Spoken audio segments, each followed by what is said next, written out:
Alison Marsden here from Gardening by Design. Welcome to this box of tricks nugget, highlighting some of the skills that will help you make the most of your garden. I do hope you enjoy it. Potting up overwintered pelargoniums. I love pelargoniums, and they're one of the most popular plants to have in pots and containers for summer bedding. And although we often throw them away and start again next year, they're not in fact annual plants. They are perennials and will live for many years, but will not survive the frost, so need protection if you're going to keep them from year to year in the UK. You can see that on these pelargoniums that I had out in these pots last summer as bedding, I've overwintered them in the same pots without transplanting. I just cut the old tops off and let them sit fairly dry through the winter.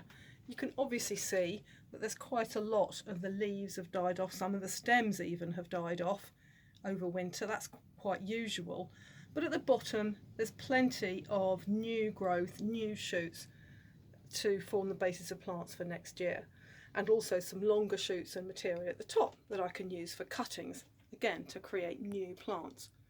So the plan this afternoon is to empty these plants out of the pots, split them apart, take off all the dead and yellowing leaves and pop them back up in fresh peat-free multi-purpose compost back into these same pots in order to reinvigorate them and have another great display of these fabulous red pelargoniums with a little bit of ivy grown down the sides for the coming summer.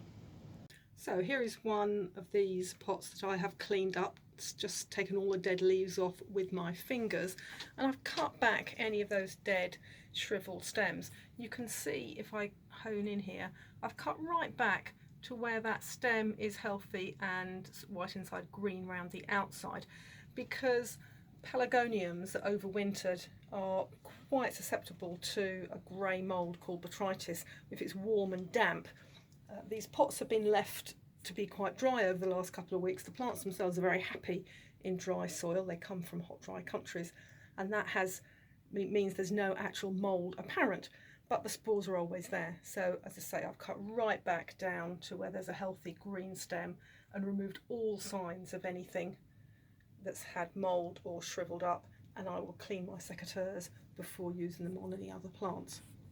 The final thing to do before I tip out and split, and this always seems very sad, but I am going to snap off the flowers. These are flowering so early, probably a result of a bit of stress after the winter, and you just snap them off. These pelargonium stalks are quite stiff and thick. You don't have to cut, you can just come around that side. You can hear the snap. You can just snap off, get a nice clean break, and I'm afraid all the flowers have to go so that the plants put energy into growing and establishing growing new roots once I've split them up, and then they will flower later in the summer. After a summer of all growing together in the same pot, these plants have developed good fibrous roots rather joined together, but the dry compost makes it quite easy to open the root ball up and split them apart.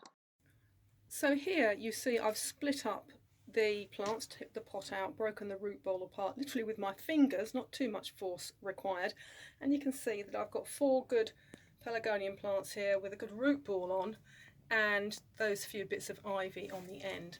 I also have a huge pile of compost from the bottom of the pot left. This is last year's multi-purpose compost. There are a lot of roots mixed in where the ends of the pelargonium roots have come off, and particularly the ivy. I cut back roots off the ivy just so that it doesn't overwhelm the pelargoniums in the early part of the summer. And what I will do is take that outside, tip it over my vegetable garden and use it as a soil conditioner because it's got good texture but there's no nutrients left in it, and then I will repot the plants that you see here. So I have filled the pot down to the layer where the root balls will sit, and then I will gently pack more compost in around when the plants are sitting in. So the 4 pelargoniums will sit just about there, so there's enough room for watering, and they're planted at the same depth as they were last year, and you can see that the roots are just dangling down onto the level of the compost. So I'm going to plant all 4 pelargoniums spaced around the pot with the ivy in between. So here I am onto the last plant. I have the root ball in the compost and I just need to fill up a little bit more and then just use my fingers vertically down around the root ball just to firm it in. Like that. Go around a bit. Just fill up and just bring the compost round. So fingers vertically down around the root ball. Not too much pressure needed, but these are established plants, not minute seedlings, so you do need to get the compost worked down and around the roots. And there are all 4 pelargoniums done, and I'm just going to pop the ivy in. I potted these fairly dry plants straight into multi-purpose peat-free compost from the bag. So having finished the pot, I've watered it quite thoroughly with a watering can, and you can see that the compost has settled around the base of some of the plants, just exposing where the roots form. So I'm going to top that up with a nice layer of dry fresh compost to make sure they're nicely covered, and then we have our finished potted up planter, all ready to put on a great display in the coming summer.